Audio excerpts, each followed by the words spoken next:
up, everybody. It's Mr. Talkbox, check it out. You need to like and subscribe. Come on.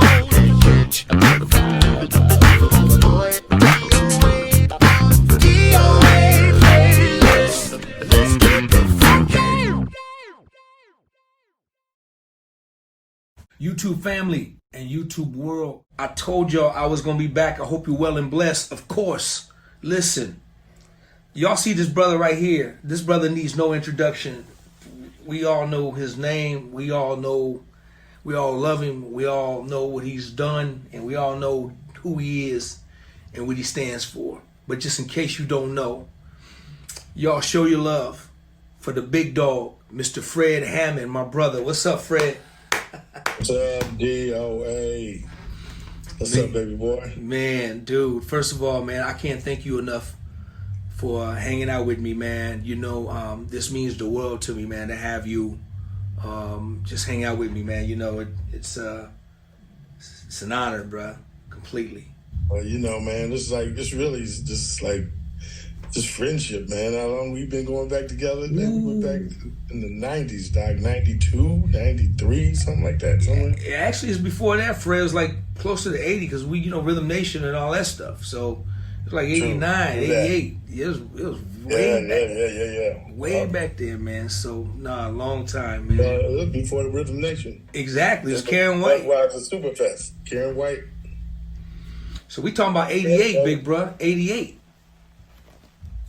Don't enough, yeah. 88. Listen, man, let's get to it. First of all, Fred, man, just tell the world, what are you doing right now? What are you doing as we speak, man? Because I know you got a lot going on. What are you actually into right now as of today? I put together, produced and directed and wrote a play. Pretty much I'm always dealing with how to present God in a light that a lot of people can relate to, and not just a culture. I realize I speak to a culture, and I don't speak to a limited culture, but everything in life is a culture, okay? So the church culture is yet a culture, but it's limited to how many people actually go to church. And then you have the Black culture is a culture. The white culture is a culture. Hispanic people live inside of a culture, meaning what they live and do, how they take in information, what they wear, what's popular to them, what they eat, where they hang out. And so I've learned a long time ago I didn't know I was doing this, but I was speaking to a culture that was bigger than just the culture that I was in, which is I'm a church dude. I've been around. I was born in church, but I also lived a life that understood the street because of how my family structure was with my mom. My mom was raising 3 boys in the hood, so we made decisions that we were going to go to church, but all of our friends and a lot of our relatives weren't church people, so we understood how to be who we were and not to let it affect us when they were who they were. Like, you know what I'm saying? So if we went to a party, my relatives drank, they got high, they got lit, and we had an amazing time. We just didn't get high. My mom just didn't drink. She just laughed, she'd dance, and we understood, and I watched my mom do that. But we understood that level of culture, and we never made them feel ashamed for us to be around them. Now, the crazy thing about it, now they're all saved down the road. All of the Hammonds that I know, they're all saved and live the life, But then it taught us how to be in the world and not of the world. Okay, so I said a lot of lofty stuff. But in essence, we started, like even with the Winans is when it started. They taught me how to live inside of the culture of where they were, because they were the first group in the Clark sisters. But the Clark sisters was more church, but there were more people in church at that time.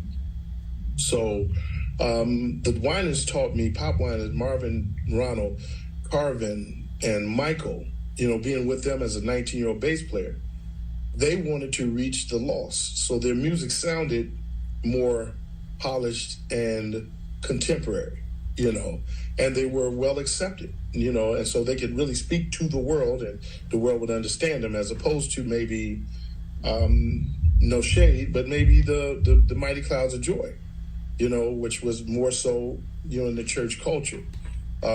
So I learned that at an early age, that I wanted to reach a larger demographic of people with the Word of God. So I had to dress it up a certain way without taking away from it. So it was the funk, it was the music, it was the clothing, it was the fashion. That's how we reached them. So I just kept that going, man. Here's a tip. Here's some information. In 1978, the Presbyterian Church did a study. I believe it was. It's like I think it was Presbyterian, but it was a church that did a study on how many people went to church every Sunday. And 78% of America went to church every Sunday. Black, white, Hispanic, whatever, 78%. That's when music was booming for us. We were selling to 78% of the population of America and the world.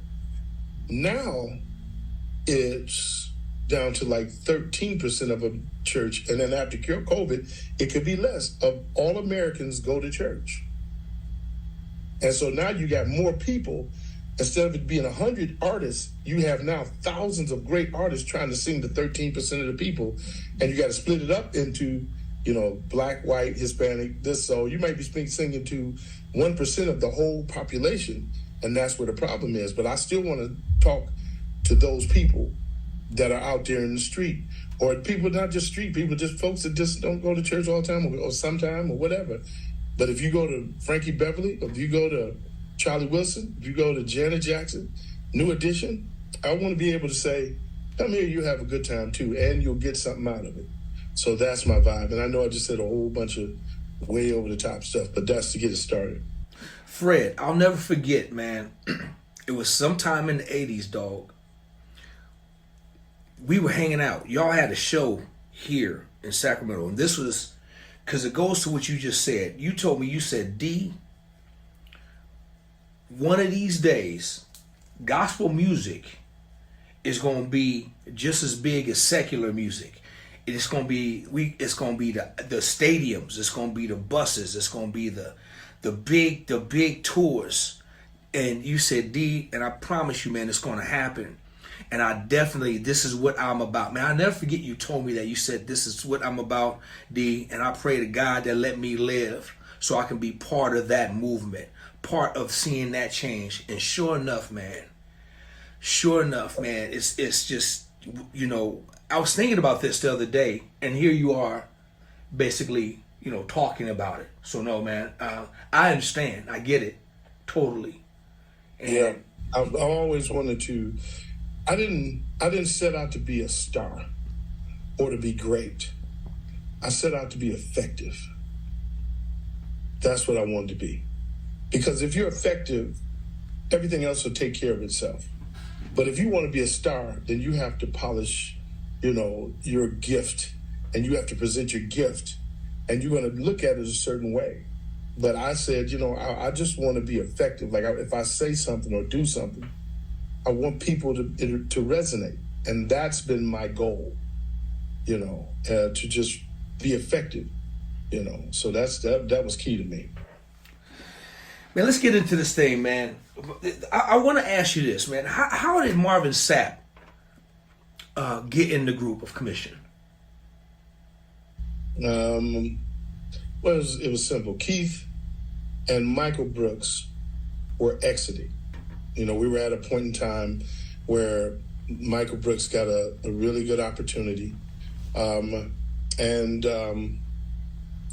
I'll keep it, pretty much at that. He had a really good opportunity. And the record company we were with, the crazy thing was I voted to go to that other record company. I wanted to go to Polygram called Lection Records. I thought that they were the best one, being the kind of way I thought, that they were the best one to take us where we wanted to go. Raina Bundy had a label, and I voted to go to Lection. It was later found out that it was said that I didn't, but that wasn't truth. I honestly wanted to go there because we had Benson Records, which was a white record company, and we had election records, which was polygram, and so I was like, man, we need to get over there. I think that's just where we need to be, but it didn't work out like that. So Brooks got the opportunity, and he took Keith. Now, here's the deal. The real reason was when we signed the deal with Benson, we had opportunity. We told them that we're at a point in our life that we all want to do solo records. We all may want to do them at some point. And we give you first right of refusal. Well, when they signed us, they weren't trying to hear nothing about no solo. They just put a lot of money in commission. And they were like, nah, we ain't going to focus on that. And they was like, well, we're ready because this is our 6th album. And we're like, we're about ready to start doing some stuff on our own. And, but we'll give you first right of refusal. So from what I understood, Keith wanted to do a solo record. I wanted to do one. And they reached out to Benson to say, hey, listen, we want to do a solo project. Keith wants to do a solo project. And they turned it down. Benson said, no, we ain't worrying about that right now. But when they turned it down, they turned down his first right of refusal. So he gave them the first right. Then he was free to shop it anywhere else, but they didn't know how popular we really were. So when the opportunity came up, Keith was able to go with Mike and go do a deal with Election, because Mike had a production deal over there. And the record company was furious. So Fred, let me ask you this. How did you feel about Keith and Mike at that time? What was your feeling about that? And I'm going to be 100 now. I wasn't their best friend, but they were mine. And I believed in the group. I didn't want the group to be separated. But as a leader, I was learning at a young age, there's a lot of times you're not going to be, people ain't going to be feeling you no matter what. And I just believe that if I would, if we keep doing better and we keep, I brought them this far. We all did the work. But I had a mindset as a leader to say, hey, man, let's keep going. And I made it an equal situation where let's all have something to say, but let's keep going. So that means I could be outvoted at any time. And towards the end, I was getting outvoted left and right on a lot of different things. But I looked at them as, it took me a while to realize that the way I looked at them, they didn't look at me. And no matter what I did, it wasn't going to change. And me and Keith, who are probably the closest now, had a big argument. And I had some stuff. I was married to his sister, and some stuff was going on there that I was trying to figure life out. And me and him had a big argument out. And he told me what he thought about me and why everybody didn't like. This is why jokers don't like you in the group. I'm paraphrasing, but we did have it out. The one time me and him ever had crosswords, and I was like, I'm fighting for it, but I'm still clueless. Bro. Like, I'm just thinking, well, if I do this, if I do that, then they'll do this and they'll do that. And I didn't know for a long time that was never going to change. And, but it was a good opportunity for him. And, we said, okay, cool. But then the record company called and they was furious. They said, yo, this can't happen, blah, blah, blah. And I reminded them, I said, hey, y'all gave me first right of refusal because I'm going somewhere if y'all don't do me. I'm going to let you know now. And they was like, no. And so what they did was they mounted up a program to say, Keith and Michael Brooks are out. Wow. They got to go. And they put that level of pressure. And I'm pretty sure to this day, some people thought it was me. But the label itself they were embarrassed. They just signed and gave signing bonuses to these young guys, us. And now they look like fools, and they didn't want to get into black music anyway. And now they got a guy that's getting ready to compete with them. So they didn't like it. And the head of the company at that time, and then Zondervan, which was the parent company, the Bible company, they were furious. Then the head of the company of Benson was furious. And then the A&R and the vice presidents, they were furious. So they were like, we're not going to be embarrassed. They got to go. And so there it was. And we were at a standstill. Keith didn't want to get out. I can't speak for Mike. You know, Mike had a lot of opportunities at that time. He was the go-to guy for other opportunities and other production opportunities. So I couldn't speak for him where he wanted to be. But at the end of the day, Keith didn't want to get out, but they made him go. So now we got to pick somebody. And I talked to Keith about it not too long ago, and I tried to see if I remembered it right. And he said one of the other guys, I won't mention his name, said that I did it. And then Keith told him, said, nope, you said it too. You said it too. So it was just a bad situation. We was like devastated because honestly, it looked bad. It looked like how we're going to make it back. So now they had to go. They move on and do their thing. And next thing I know, we need a person. We got a thing to do in DC in about maybe 3 weeks to a month at the workshop or somewhere. We got to come up with something. Now the tabloids hit. Commission is done. They broke up. Keith Staten's gone. This is how they gonna make it. And I remember this young kid I saw at a convention one time. His name was Marvin Sapp. I saw him. And I was walking by. We were singing at this convention, and I knew Keith was leaving. We somehow we knew that was coming to a close. And I looked at him, and the Holy Ghost stopped me and said, pay attention to him. And I looked in the room, and then I forgot all about it. Then when Keith was leaving, then I called out to him and said, hey, bro, listen, there might be an opportunity in a group that we got coming up.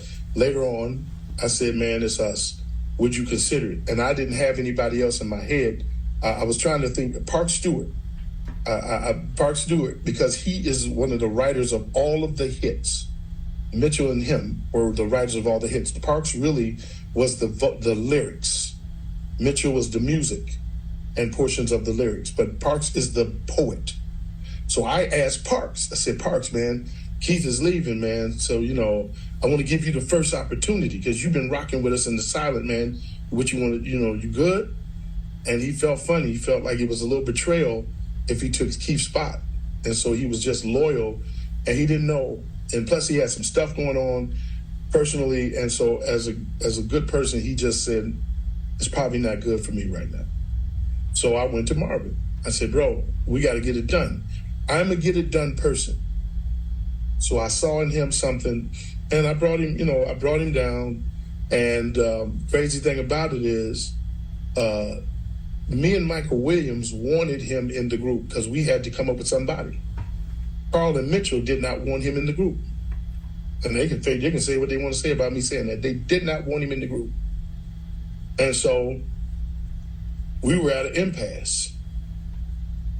And I brought Marvin up. He slept on my couch.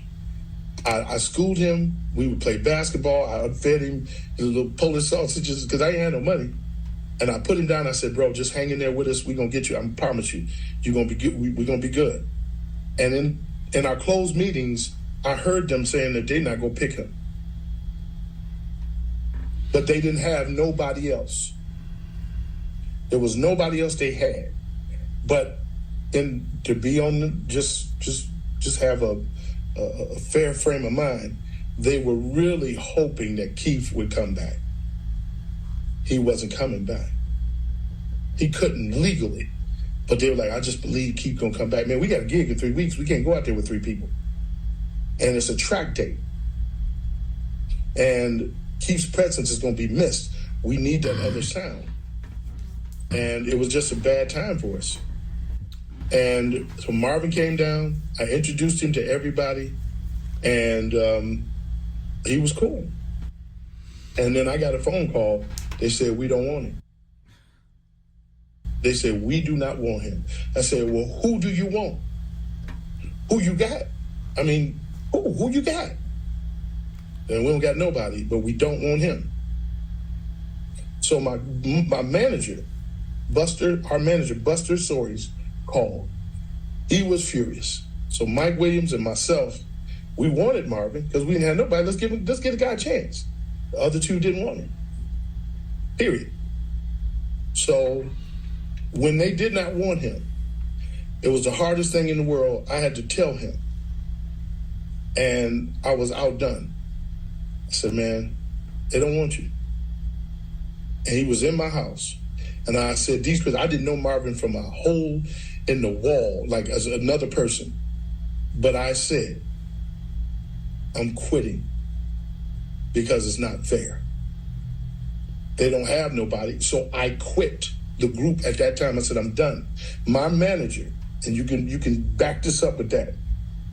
He said, Fred, have you seen the dumb stuff that they're doing? The record company they said, I tell you what, get rid of this other person. And they named a person to get rid of. And I told him, I said, the group ain't gonna work.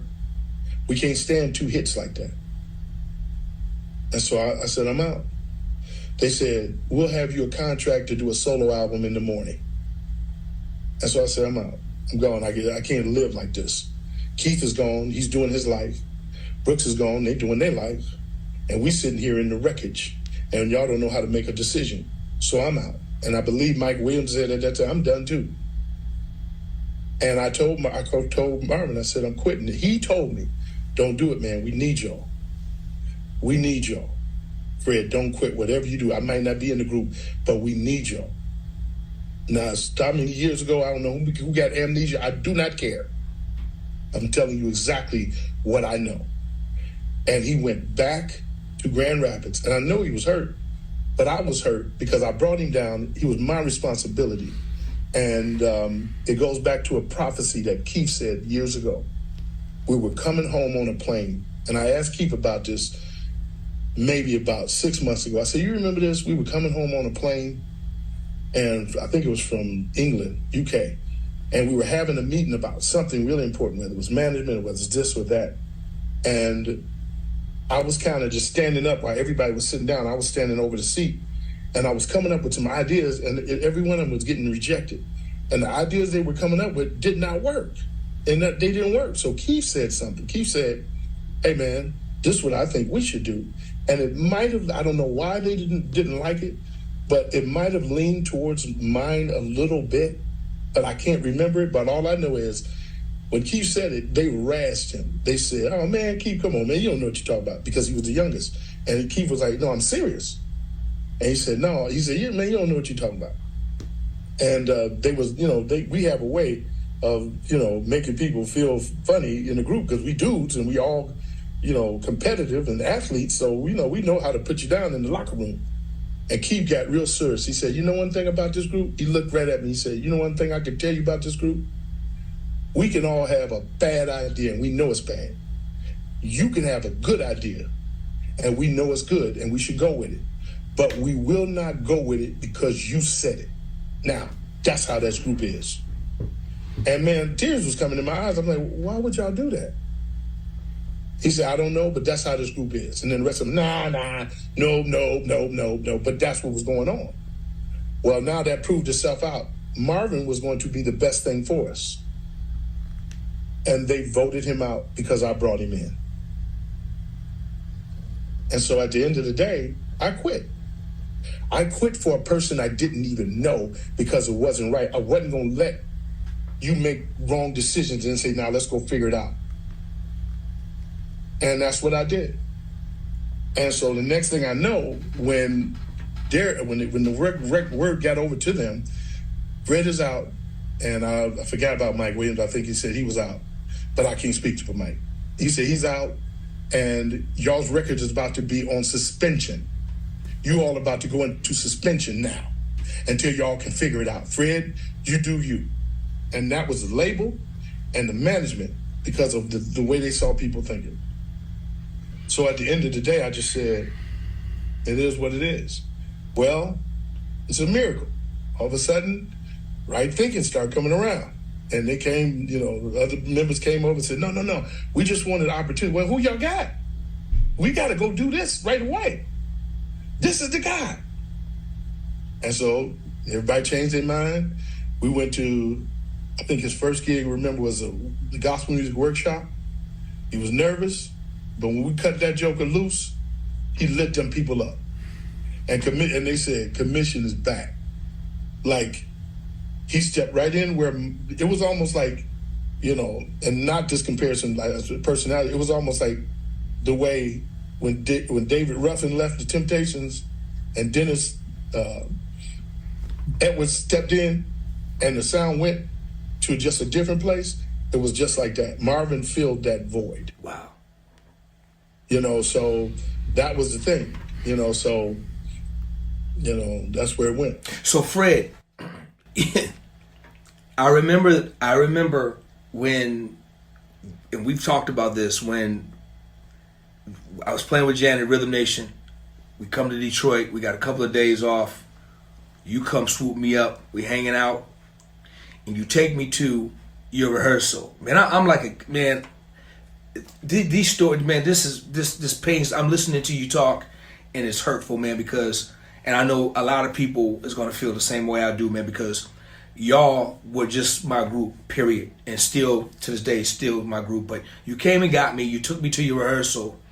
And I think it was either maybe the second rehearsal, I knew that it was like Marvin was brand new. He was fresh. And I got a chance to sit in and watch y'all rehearse. And I'll never forget, you know, we was playing the next day, man. You had tickets for everybody to come see the show. But you didn't allow... But you wouldn't let Marvin come because he had like 20-some songs to learn.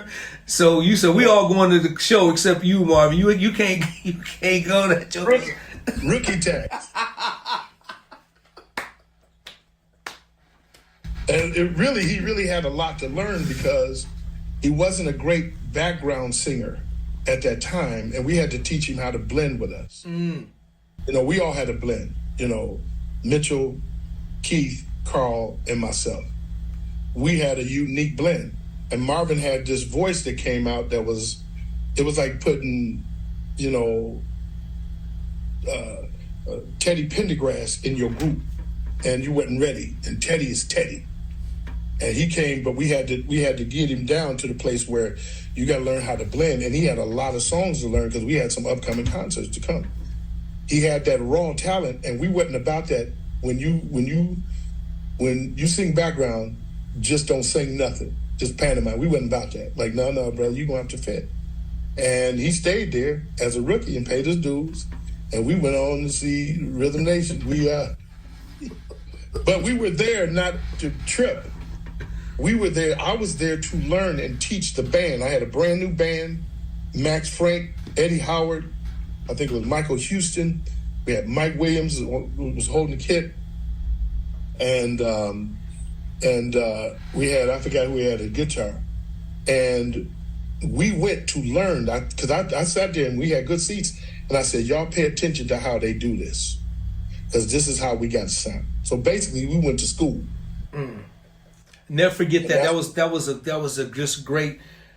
I'm gonna take that moment, man. It's just, I cherish that moment, man, because I'm sitting with like these dudes who I just love so much. I'm watching them rehearse. It was just incredible, man. Let me ask you this question. This is a crazy question. What was the washing feet thing about? Let me ask you about the feet washing thing. What is that all about? Well, here's the thing. One of my stipulations, they said, well, man, listen, don't quit. You know, the other two members, me and Mike, and then the management, they were like, and the label was in on it, but the management and everybody, they was like, well, Fred, do you want to go back? And at first I told him no. I said, I start seeing solo in my head, meaning I don't have to deal with this crap no more.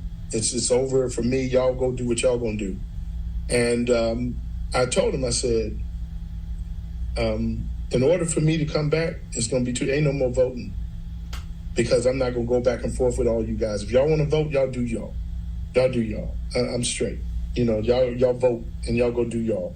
I'm going where I don't have to vote, because I know what I know. If I want to bring somebody in and I know they got the juice, I'm gonna bring them in. And I had no clue really what I wanted to do.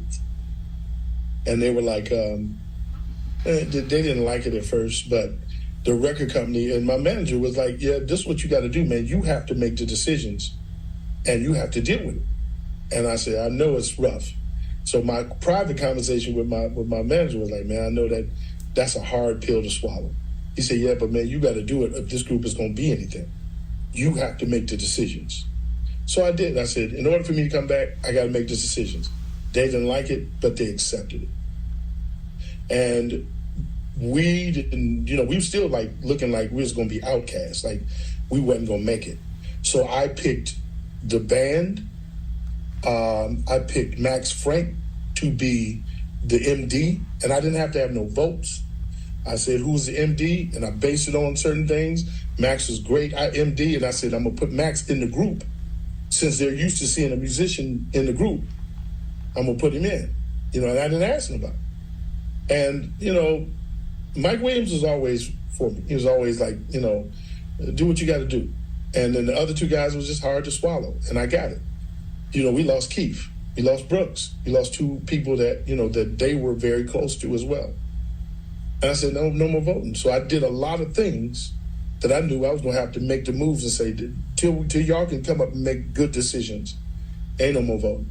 I'm going to run things by you, but at the end of the day, it's going to be my decision. Or we're going to die. Like, you're going to send another person home like the Marvin Sapp, who is Marvin Sapp now. And I can't trust that decision. That evening, it was a horrible pill for them to swallow, man. It was bad. So I called a meeting, and when they walked in there, all of them, I had water pots on the floor in front of like 7 seats. I told them, stand, you stand here, you stand here, you stand here, you stand here. And I had the band, I had Mitchell, Carl, and Michael Williams, and Marvin. And I had them stand there, and I told them to sit down. I said, the Lord told me to watch your feet as a leader. I'm going to humble myself. And I washed each and every one of their feet, and I prayed. I had tears, and I was asking God to help me. Help me get us through this. I don't know what the next record sounds like, but help me get us through this. And I watched them, I hugged them, and for a minute, it seemed like it was good. Then the next thing, we started, the record company said, what kind of record y'all gonna do? I said, we're gonna call it number 7. And we coming with it. We coming with it. And the sound changed. But that was what the washing feet was all about. And there's a level of, I wasn't trying to grandstand, but I was just trying to let them know, man, I'm not going to abuse you guys. I'm going to, if you allow me, I didn't know my gift was my gift then. I didn't know I had the gift that I have, that I know I got now. I just believed if you all will give me the opportunity, I will take us places through what God is telling me, through what if you let me lead you. But let me serve you first. Now, I didn't allow them to wash mine. Nobody, because I don't even think nobody, I think Marvin, somebody might have said, hey man, can we wash? I said, no, you good. Just let me serve you on this one. And when I got up from there, I hugged him. I got up, I took my little towel off, I hugged him and said, let's go. And we commenced to reconstructing commission. And then that number 7 hit that doggone street, and it was a monster.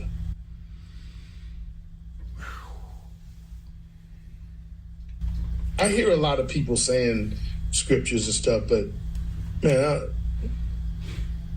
I don't listen to a lot of people no more about that, because I understand reciting scripture.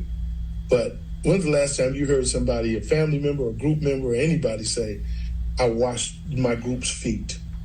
I'm talking about, I didn't tell them to clean their feet before they came. I didn't tell them, man, make sure you take a bath and wash out your toenails. I didn't do all of that. I just said, take your shoes off. However they are, I'm going to wash them. That's symbolic. And that's what I did. Period. But those are the things that make Fred Hammond, not my runs or not my singing style or bass playing or drum programming. That's the stuff that God built on. That mindset right there. And I don't mind saying stuff now, man, because at the end of the day, you know, I don't mind. I'm good at that stuff. Fred, let me ask you this, man. First of all, man, I'm just blown. I'm blown away, man. I'm completely just lost words. Who started the group? I did. Mitchell and I were best friends, and we went to school together. We went into the Army together. We were in another group called Save together. We was in another group called the Apostles. Me, Mitchell Jones, Tony Claxton, and Tony Horn. And we were always together. You know, Mitchell was my guy, you know. And I'm when I say was, I'm referring to back then, our age, you know. And I got an opportunity while we were in Saved to play bass for the Winans. And Saved was getting a record deal on Benson through DJ Rogers. But then the Winans heard me play bass and asked me to come and play for them. Pop Winans was the manager for Saved, but he also was the manager for the Winans. He did not want me to leave that group to go play with them. But the Winans, you know, outvoted it, and I really wanted to play, and I thought I could do both, like come at home and do some stuff with Saved and come back home. But the Winans was starting to work so much. So I told Mitchell, I said, man, I'm coming back. Let me go out here and learn everything I need to learn. And so I went to school with the Winans. Marvin, Carvin, Ronald, and Michael took me up under their wing, and they taught me.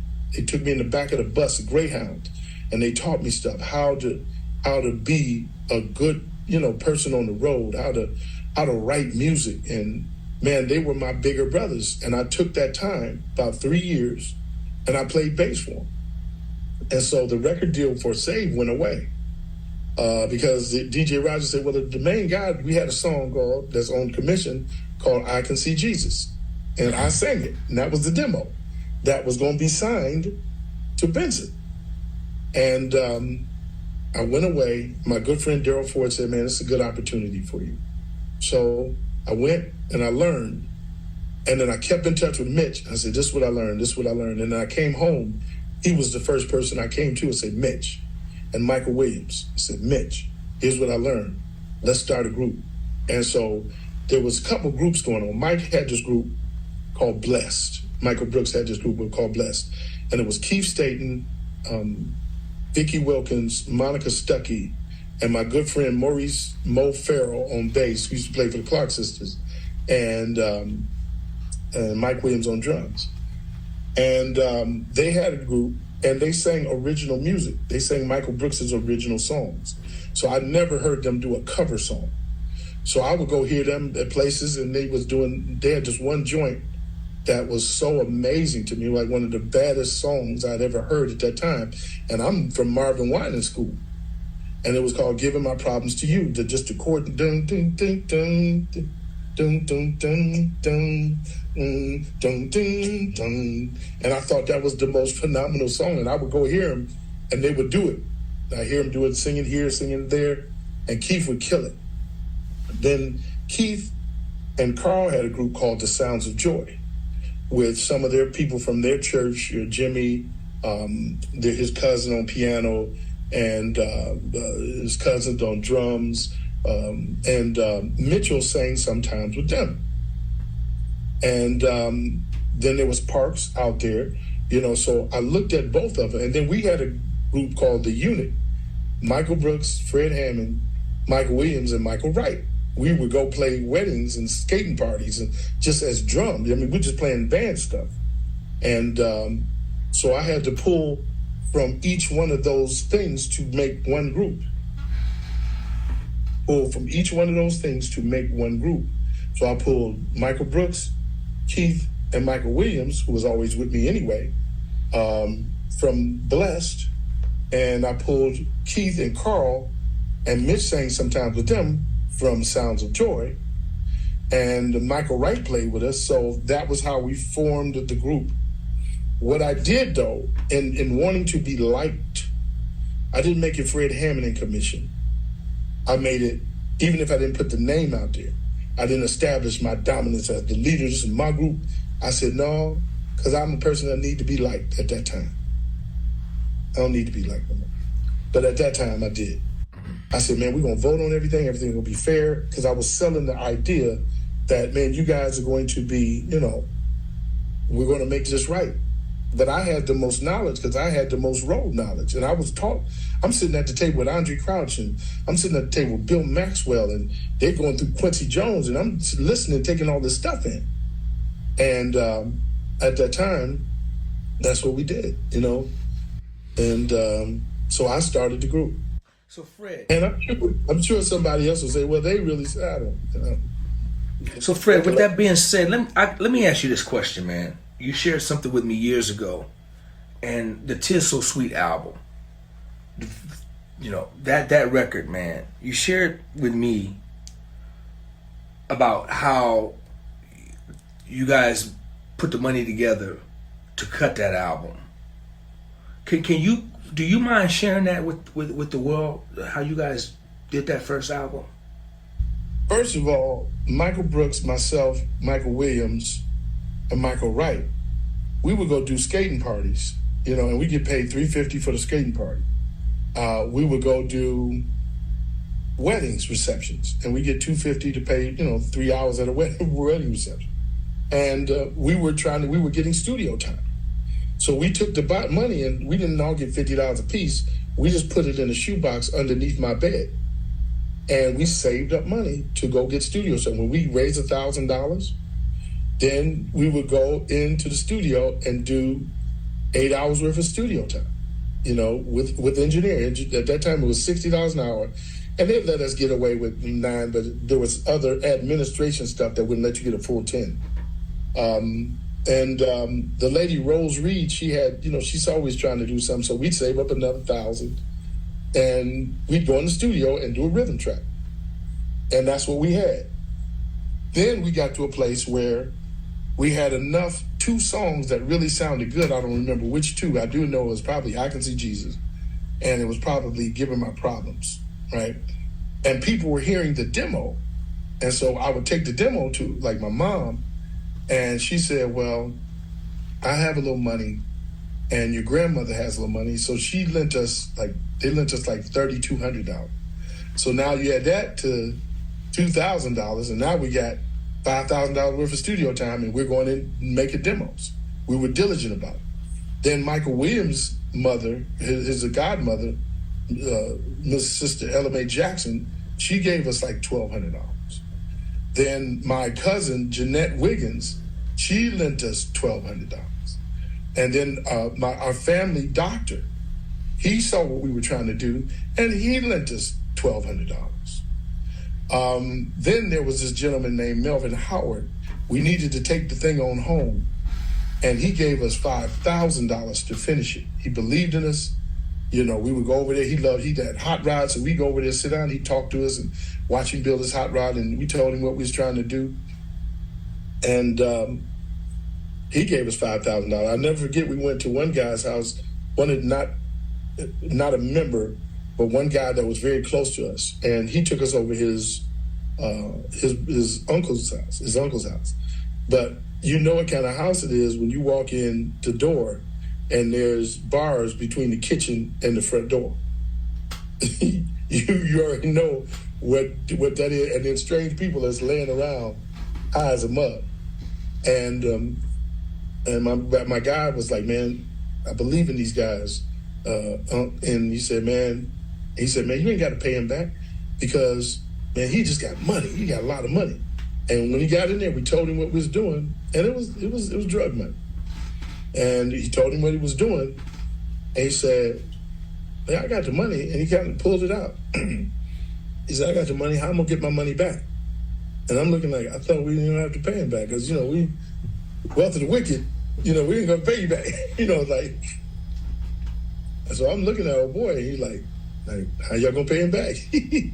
And then he said, I don't want to give my money to get back my money. I want more money than I give out. But we was right there. He was gonna give us $5,000.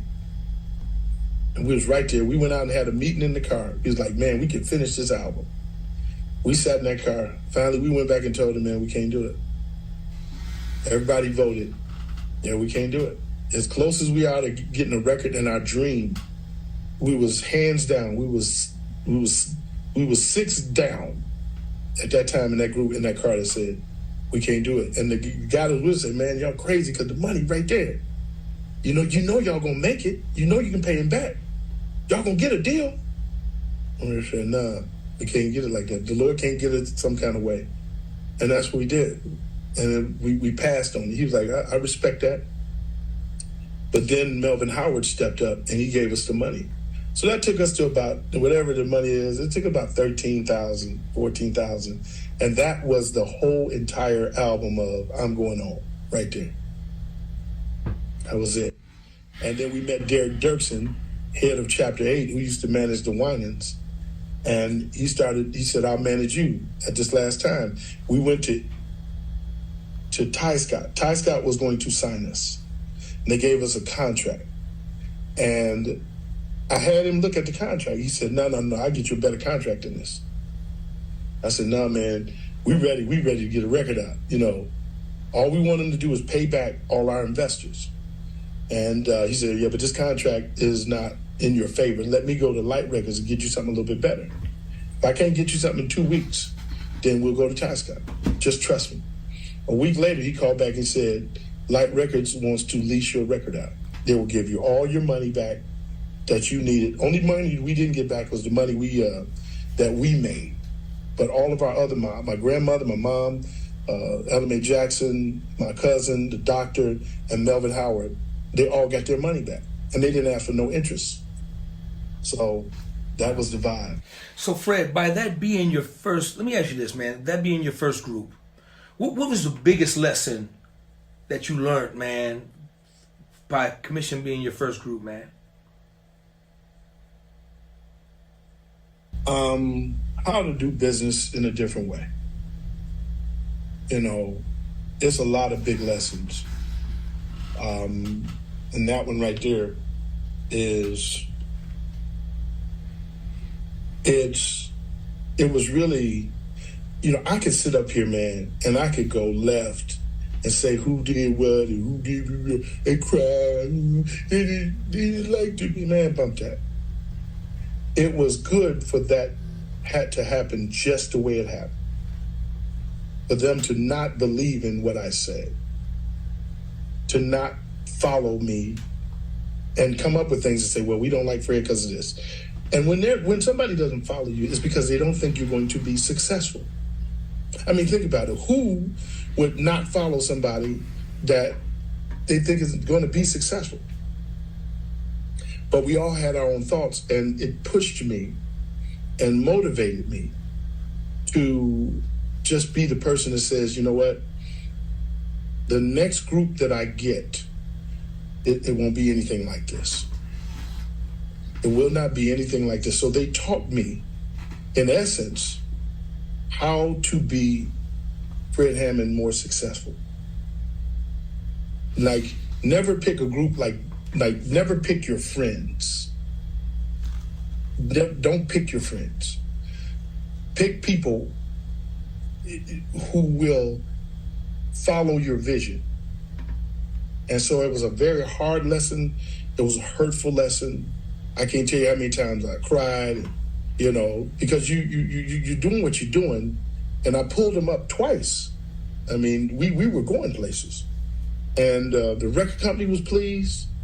Like I said, they told me who to get rid of. Record company told me, fire this person right here. He's a non-essential. And I wouldn't do it. And ultimately that became my undoing. Let me ask you this, Fred. So I know, not without mentioning the name, the person that they told you to fire in the group, was he aware of it at that time? Nope. You guys, not that I know. you guys I never kept told him. I never said, man, they want you out. Because I don't want you to follow me because you feel manipulated. And here's the crazy thing. That person was the person calling the record company saying, we can't work with Fred. And the record company's literally looking at him like, They called as a joke, like they was like, "Can you believe this?" And I never said anything. Because I didn't need them looking at me. I didn't need the record company looking at me sideways and say, "Yeah, but you willing to sell this guy out, so we know what you're about." I didn't say anything. I just said, "Nah, we can't do that." Hey, Fred, go ahead, brother. I'm sorry, man. I'm sorry. Deep down, man, I believed that we were going to get it together. Man, in my heart, I believed we were going to get it together. Until the letter. When the letter came, that's when I knew we weren't going to get it together. Let me explain what that is. My cousin, Carlton Watson, one of my favorite cousins, had just got his head blown off. And we were at his funeral. I was outdone. And we as commission I believe we had to sing there. And one of the guys came up to, "Hey man, listen, tomorrow we having a meeting with Pastor Lane, bring all the records." And I was like, okay. So I'm in my cousin's funeral, smashed. And now I got to figure out what this is out. When we got there, it was all of the group and Pastor Lane. And me and Ray sat on one side of the table and they all sat on the other side of the table. And they came up with things and they asked for receipts, and Ray, we had them. And finally, Reggie Lane, obviously there was probably a meeting before the meeting. Reggie Lane said, "So what's the bottom line?" And one of the guys that I brought in and fought for read these words. They said, "We don't want Ray Hammond, blah, blah, blah. We don't want face-to-face representing us. We don't want no more of this. Fred don't run the group like that no more." And he said, "Well, what's the bottom line?" And the group member that I fought for the most said, "We do not believe God called Fred to be the leader of our group." And it was like, I'm looking at him like, and they just sat the table down. Sat it down. And I said, "Give me 2 weeks." And I went back and I jumped out of a meeting out of that, and then I went into another meeting with the pastor that told me some more devastating news. So I went to the office and I went to belief. I went to open up my Bible and I studied the word belief. And it talked about where Jesus was in his own country, his own town, and he was there and he started doing he was teaching really well. And the people said, "Who is this dude? Don't we know him? Who do we think he is? Where do you get all this knowledge from?" And Jesus marveled at their unbelief. And he said, the Bible said, many mighty miracles he could not do because of their unbelief, but healed a few sick folk. And the Holy Ghost said, no matter what you do, that word right there, "we do not believe," is the strongest word in the universe. And I said, okay, all right, I'm out. I had no place to go. The record company didn't give me no better contract. They had to figure out how they were going to save the investment. I didn't have no RFC. I didn't have no nothing. I went into a depression and into a wilderness, and I gave them everything. I said, y'all can have it. I'll figure it out. And so I thought the record company was going to let me go so I can go get a better contract with somebody, because I figured, well, maybe I'll try Warner Brothers, or I'll try Sparrow, or I'll try this. And they were like, no, we're not letting you go now. We signed you. You're going to have to come up with something. And I ain't had nothing. But that right there, that turn, the person I fought for the most was the person that read the letter. Period. Now, they can dispute me if they want to on that. They can take me to court if they want to. I got it. I understand it. Because we dealing with something now. But I know I ain't lying. And at the end of the day, I was done. I was like, I watched the thing that I built as much as they did. I watched the thing that I loved more than they did. Like, I wouldn't even let go of the guy who was causing me the most trouble because I loved the group that much and I wanted us all to benefit. And they were willing to let me go. So that let them know they didn't love the group because they didn't know who I was. They said, basically, you ain't it. We want to be fair. Fair. Okay, y'all have it. And I just left. And I went into the worst case of depression at that time in my life.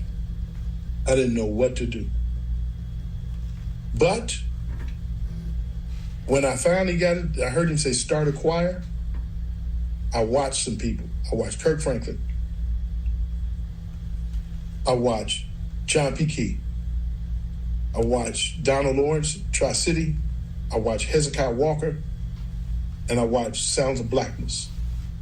And in there, I said, the DNA of who I'm supposed to be is in there.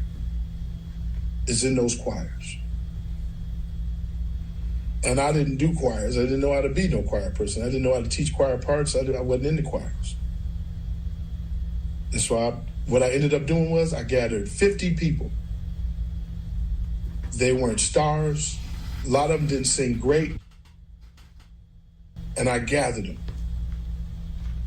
And I said, we're going to try to do this. And they came to rehearsal every week for months, bro. Wow. But they believed in Fred Hammond. They were like, whatever you say, we're going to do. I got to a place where I was so bad in teaching the choir, I had no song. We sang The Reason Why We Sang for months. The reason why we sang, I sang that. I had them singing that. I didn't know what I was doing. I was depressed. I couldn't hardly come to rehearsal.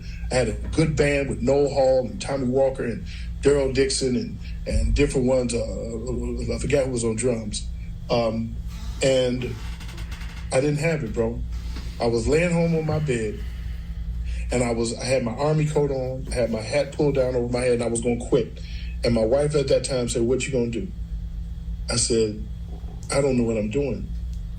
I was late for rehearsal, and I was 40 minutes away from where we were rehearsing. I was still laying in the bed. It's 8 o'clock.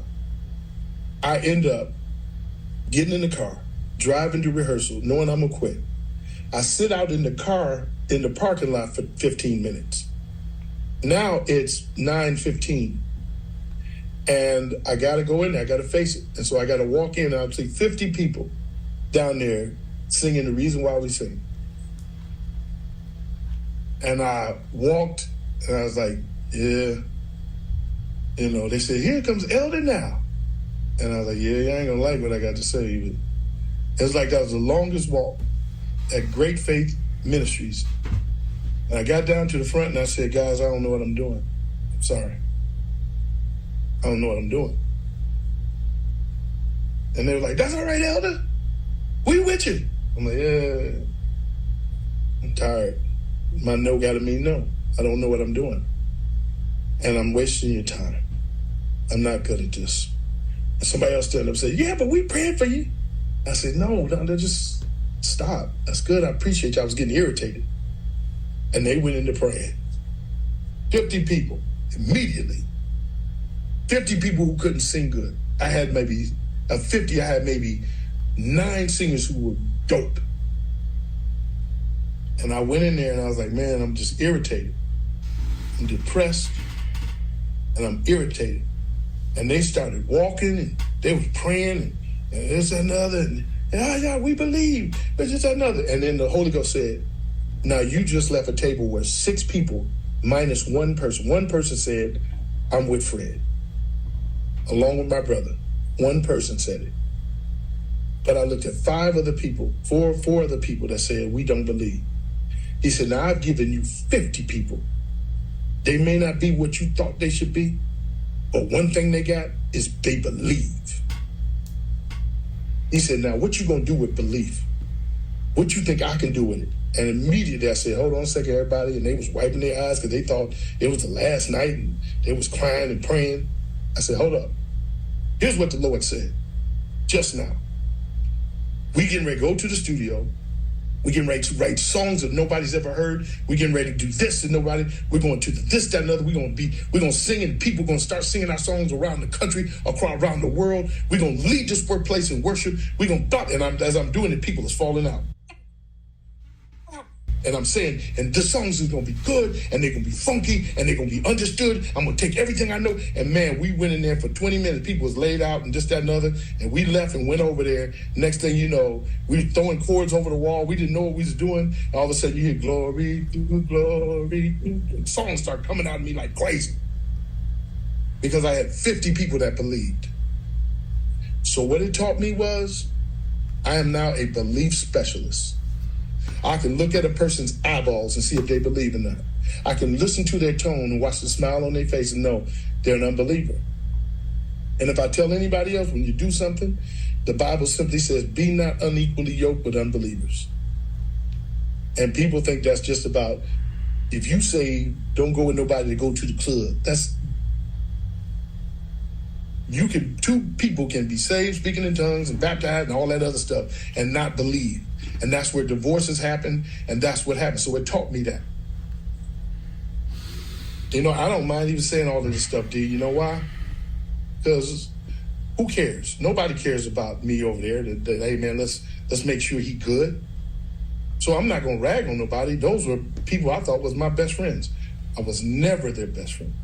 They were mine. And there's a difference. But them doggone RFCs, how many millions of records they done sold? People that you don't even know the name of now, they got plaques on their wall. And they can always say, and we still stay in touch with each other through chats. We still believe. So Fred, how come RFC was so successful? They believed.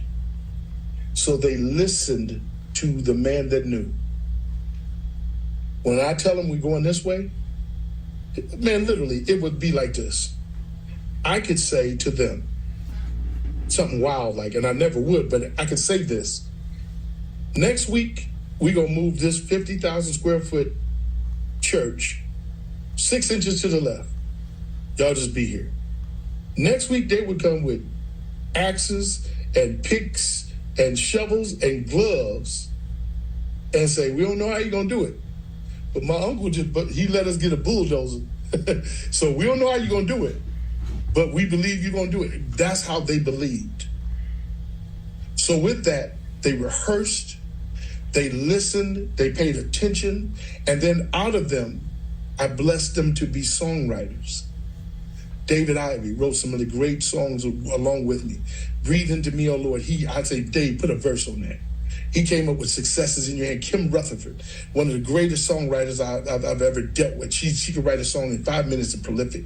And then the rest of them would just come in and there would be, Noel Hall would write it. And I would let them share in the prophet.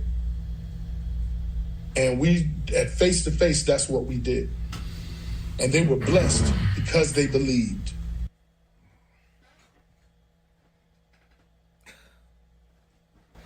Fred, let me ask you this question. Talk about the shaming of the group. One of the group's members, was it I can't remember what it was, but was it the fat shaming or something? Somebody in the group's members. Can you share that? It was me. Yeah, I was always a little heavier, and the group had a style. The guys wasn't fat. They were, they were trim, and I was fat. And so it may have messed up what they thought was the style, and I understood it. They didn't eat the cake, I ate the cake, at that time. And now understand, I was 100 pounds less than I am now. But at that time, they didn't have big and tall. They really didn't have big and tall. So I was subject. And the guys wanted the better style. And I was kind of dragging the group down. I'll just be honest with you. It's like, we really couldn't get, so I said, well, man, let's just, everybody do their own thing. Let's try to do the same color. But they didn't have clothes good for big men. And they wanted these shirts from Oak Tree, and they were bad. They were bad shirts. And we talked about it, and I went and tried them on. And the largest was like a 1X, and I was at least a 2X, going on a 3. 100 pounds less than I am now. And I told him we couldn't fit it. So I figured, you know, being the guy that makes the decision, we're not going to do that. So I didn't say anything. And this was right after one of the wives had come to me and told me I was an embarrassment. You're an embarrassment to the group. God told me to tell you you're an embarrassment. Oh. And I just sat there and looked at her. He said, God told me you're an embarrassment to the group. He told me to tell you you're embarrassed with your family and yourself. And with your weight. I didn't fight back. Because deep down enough, a fat person know he fat. I mean, I'm not going to sit up and act, you know. Remember, I'm 100 pounds less than I am right now. But fat is fat. I mean, just what it is. One of the guy's fathers, I saw him out somewhere. He said, you know, he said, how's old Fred doing? And the group member responded, oh, he's just around, sitting around getting fat. And the father told me that to let me feel it. Mm. And I was like, you know, you can either run and lose that weight or sit there and trip. But I didn't blame nobody else. So I tried the shirt on. It wouldn't have looked good. It wasn't flattering at all. And one day we were out in Sacramento. And next thing I know, we were dressing. And somebody told me, said, yo, bro, you heard about them shirts? One of the other guys in the group. I said, no. He said, man, they went and brought them shirts. They're going to wear them tonight, whether you want it or not. And then I was like, okay. It was Wayman Tisdale, Sacramento. The place was sold out. And I'm going to tell you, the shame that I was feeling, but I didn't blame them. I just felt like my friends are about to leave me out here. They literally, and they wouldn't talk about it. They put them shirts on. They bought one for, I believe, for Marvin or something. I don't know what it is, but all three of them had the shirts on. Them was some bad shirts, though. And I had on this thick black suit jacket with a blue jean shirt and blue jean pants. And all I could think of is I'm about to be the most embarrassed dude out there. Now, part of me was, man, you did it. You did it to you. And the part of me was, man, why would they do this? So the band was like, they was upset, but they wouldn't trip. And I remember going up to the stage, man, it was like walking the Green Mile. And I'm looking around, and the place is packed, and they had on black pants and these shirts. And man, that was countdown. And I was shrinking as a human being. I was being ready to go up and I'm gonna have to deal with this. Wow. I didn't look like nothing. And Wayman came up to me and said, bro, that's bold. He said, man, you my man. I love them, but that's wrong. That's wrong. What you gonna do? So I don't know. And just as the last group finishes, man, they over there primping, get ready to, our band is in place. He said, man, what you gonna do? And then I said, this is what you do. Bible says be wise as a serpent, harmless as a dove. Since they did it in a fashion of, we don't care how you feel about it, I said, Wayman, when you get up there, say this. And he hollered laughing, right? So we got up there and the band started playing whatever our opening song was. Like So Good to Know or something. And man, he said, ladies and gentlemen, Sacramento, California, come on all the way from Detroit, Michigan, the group. And the place was going crazy. Let's bring to the stage Fred Hammond and Commission. Man, the band fell out laughing. And the rest of the guys had to do the whole concert. And they stopped like, and I just walked up there, looking different, patting my bass on. Boom, boom, boom, bing, bing, bing. The Lord spared me because I was about to be embarrassed from people who didn't care if I was embarrassed. Wow. At the end of the day, it was no sensitivity. But think about it, man. I mean, groups shouldn't have to suffer because you fat. You know, they shouldn't have to. But there should be a level of empathy and compassion amongst brothers, right? Absolutely. But it didn't matter. Maybe this was like, and then I heard somebody say, well, he gonna learn. He ain't gonna never learn if he don't, and I understood that. I understood, so I couldn't even be angry or nothing. But when we got back in that dressing room, when you talk about some jokers mad, man, it was like, I ain't no background singer for nobody. I said, it is what it is. It is what it is. Hey, Fred, man, listen. You know, when we talk, man, we keep everything 100. And I got to ask you this, man. Are you hard to work with? I am for people who try to get away, for people who try to escape and do stuff easy and try to get the easy way. I'm a hard dude to work with because I don't let you. If you try to manipulate and try to do the easy way out, I am not a good guy to work with. But if you're a person that put that work in, like, go ask Israel, am I hard to work with? Go ask Hezekiah Walker when we do tours, am I hard to work with? Now you can ask some other people that, you know, they might say, yeah. But sometimes people they think hard to work with is, or easy to work with is, let me do what I want to do at your expense, and then I'll consider you easy. So people that want to do skate, and they want to skate by and do the minimum and try to make more money and do this, that, and other, and cheat their way through, man, I'm a hard dude to work with. But people that want to get it in and see success, but is Donald Lawrence a hard person to work with when he makes people be precise at what they do? Is John P. Key hard to work with? Is Kirk when he hard to work with when he's like, this is what I require. Sometimes what you require, the excellence required, is hard for other people because they don't want to do that. So I am hard and difficult to work with if you don't want to do the work.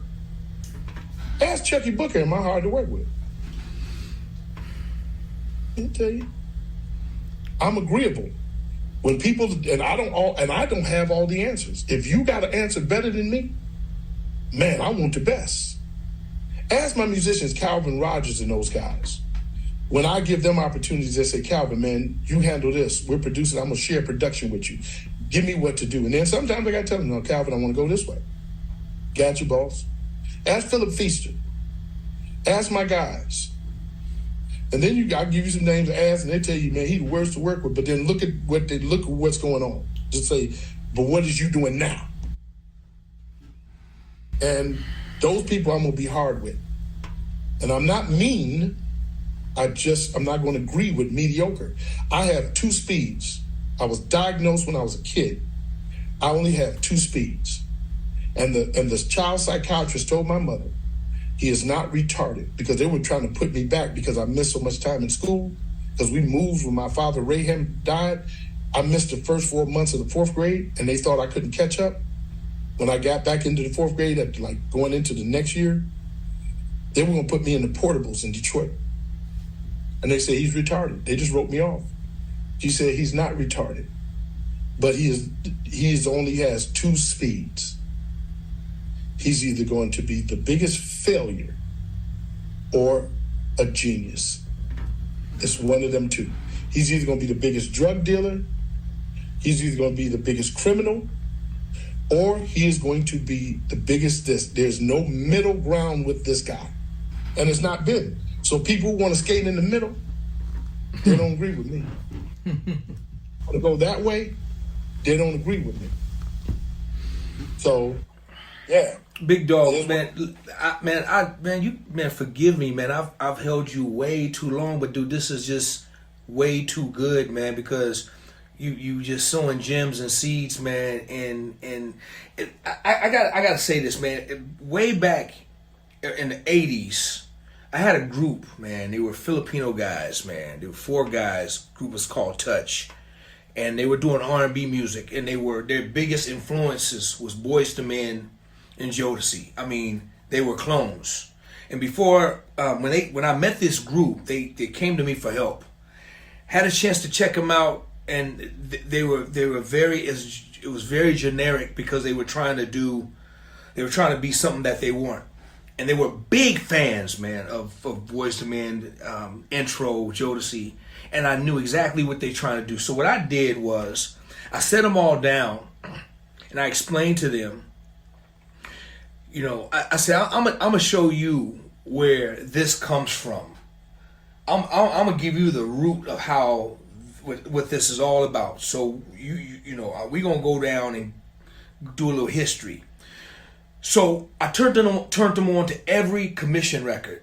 Man, they lost their mind. They were in just awe. They were disbelieved. They couldn't believe it. They became instant fans because now they're hearing where this thing was rooted from. And I worked with them maybe like a couple of years, took them in the studio, and then they went to the White House, a bunch of stories. They did really good. Fred, I said that to say, I want to ask you, man, how do you feel about the influence, man, that you've had on so many, man, R&B groups, man, that it's just, and it's obvious, man, because there's records where some of these groups, man, is taking a Fred Hammond line or riff or running it through their records, and you see them and just you can just hear the influence, and it ain't no shame in the game. It's obvious how respected that you guys were, that you were in a lot of these big groups, man. How does that make you feel, man, about your influence, the influence you've had on a lot of our. These guys are legendary groups now, man. How does that make you feel, man? I'm honored, man.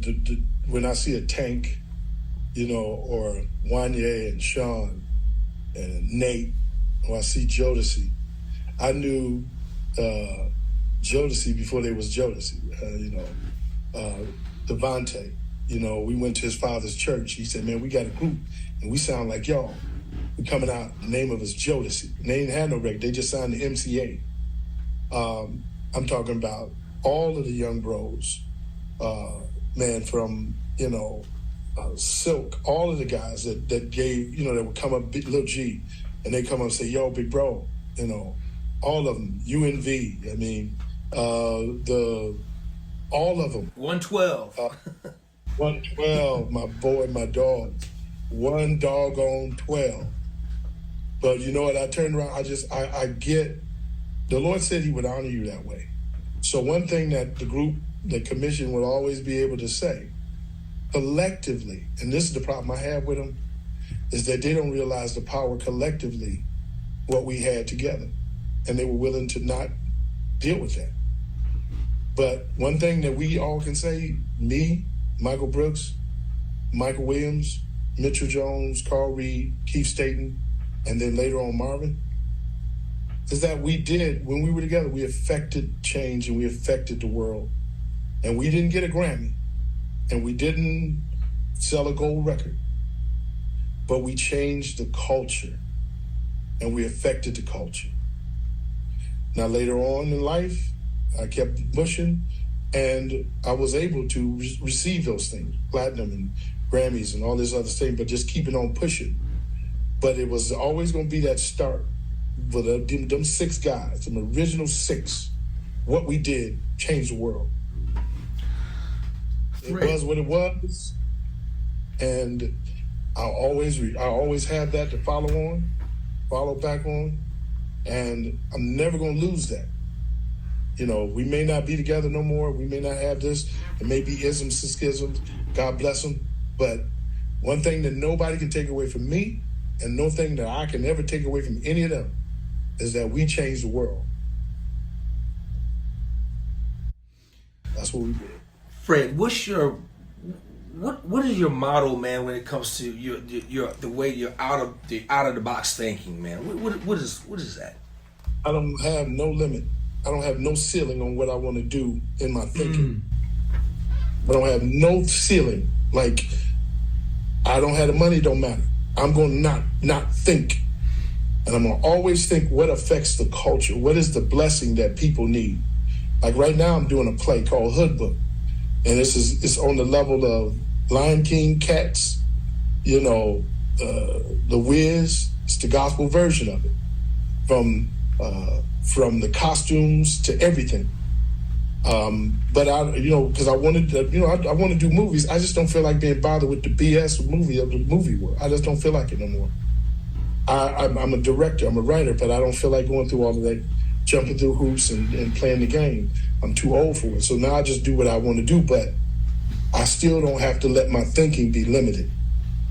And so that's it. I'm not going to limit what God gave me.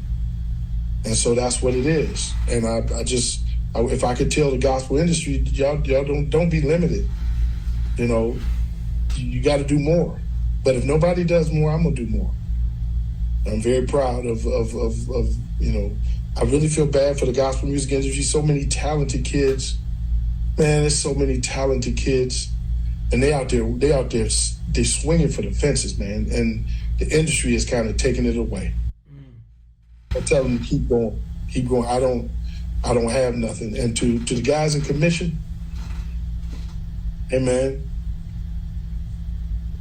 we changed the world when we did it. The people in RFC, we changed the world when we did it. Thank you for believing. At the end of the day, it's all God's plan. It's still God's plan. And that's the way I got to get it. You know what I'm saying? So I got to jump out of here, man, and head on up. D, it's all about this, and I don't care anymore, man. I'm not trying to throw nobody. I'm going to tell you, I'm going to start telling the truth. And I got more. Truly, there's some things that will never come out my mouth that I think will never come out my mouth, period. Wow. It's just I got this. But I'm not going to sit around and just,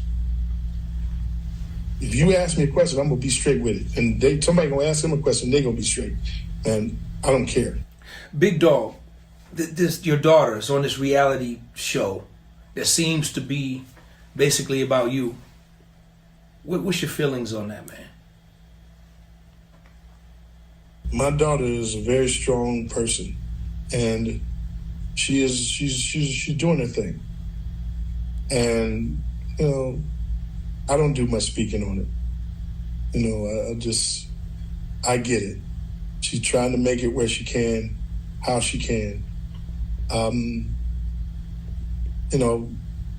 didn't do a lot of answering out in the public, and people wanted me to say something. I'm not going to say anything. I get it. That's my girl. I love her. But in the end, divorce hurts. You know what I mean? So people have to deal with trauma of divorce. And there's some things you're going to have to pay for. That's me. There's some things I had to pay for because of the divorce. It wasn't all my fault. But this is what happens when it happens. It's like, man, just deal with it. I just was with her not too long ago, and I explained to her, the side of my life that the Hammonds come from. But man, she was,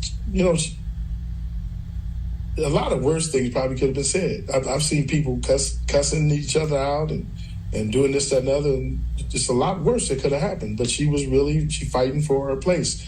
I still think she's just got to go through a few things, and at some point in time, she's going to have an amazing testimony, and she's going to do great things. Finally, man, I got to ask you this question about a brother we both have. We both share the love for so much, man. Chucky Booker, man. Chuck. I like to say it's Chuck, man. When you're around Chuck, he makes you feel like you're his best friend. and to be so talented, he always makes it, you know that. You know what I'm saying? Y'all are probably best friends. But when you're around him, when I'm around him, and I've been around him in a long time, he makes me feel like I'm his best friend. In a land where people, they're your best friend and they're not yours, Chucky never makes you feel like that. Like you don't ever make me feel like that. You know, you make me feel like, man, we're still like dogs. You know, and Chucky is, man, he's an amazing guy, man. I love him, love him, love him, love him. That's how we get out, you know. Brother, listen, man, dude, I thank you, man. I just gotta ask you this, man. Then I'm gonna let you go, man. Let me ask you this, Fred. So, are you officially done? Will there ever be another project with Fred Hammond and Commission? I gotta say this. Before I would say never, but I think the doors, honestly, we just went through the same thing again, just the same thing. I won't even go into it. This time, I'm never going back to a situation where I got to go to counseling again, ever. I'm never going to put myself through that. I went through it once, I went through it twice, and then a third time. I'm never going to put myself in that position again, ever. And they said what they believe, and I'm saying what I believe. And I'm cool with it. I'm never going to defame them. I'm never going to sit around. Now, there is one person that has said some things that have been very damaging to me, and now there's processes being put in place because of that. And all they got to do is just stop and apologize and let people know that that wasn't true, what they said. But either way, I'm never going back to nothing like that again, to ever do that. Man, I'll be honest with you. I took one album and I erased me off of it just to see what it is. That's how bad I felt. I was having a person just take me off of this album as a symbol to me, to know that I don't ever want to be hurt like that again. But that's me. And whatever's going to happen, they can do that. Well, Fred, let me say this, and I'm gonna let you go, man. I'm done. And this is, you talked a lot about belief, and I'm gonna give you mine, and I know that I'll probably make a lot of people mad at me and dislike me, but this is my belief. So if it's my belief, it's my truth, and it's the way I feel. So they can get mad all they want, but I will say this, man. There is no commission without Fred Hammond. There never was, never will be, as far as I'm concerned. And I wish them well. I wish you well, brother. And but it's really devastating, man. And I know there's going to be a lot, thousands and thousands of hurt people, man. Dude, what Commission did for me in my life at a time when I was on the road, Fred, and you know this, man. You know, in the life, man. You know, living the whole rock star life on tours and all the temptations and everything that the world has to offer. It was your music, man, and the music that you guys did as a collective that kept me sane. Night after night, day after day, man. And you know, I could go to your music, man, and just get overwhelming peace. And you as one of my favorite persons, man, I thank you so much for hanging out with your brother, man. This means the world to me. And I wish you all continued success, man, and all the blessings in the world, my brother. And I want to say I love you, man, for real. Dude, let me say this, and this is the reason why I never tried to do it, even though somebody tried to say I tried to do it. There is no commission without the original 6, and then you can add Marvin. But without the original 6, it's never going to be original Commission. And that is what I've always felt, and that's what I've always pushed. But God bless them. I can't have no shade. God won't bless me if I have something in my heart against them. The hurt heals. I can talk about it now. I couldn't have had this interview 3 months ago because it was so much pain. I can have it now. I'm good. It's still there. But man, God bless them. And to all the fans, I really worked hard to try to make it for you. I've tried to make it happen for you. I promise you I did. I promise you I did. I put my money in it, put my time in it. We took it to a different level even when we went back this last time. And I did it for y'all. I thought it would work, but it didn't. So, amen. Thank you, bro. Love you, man. Love you. My man. Eyeballs. DOA playlist. Let's get the funk out.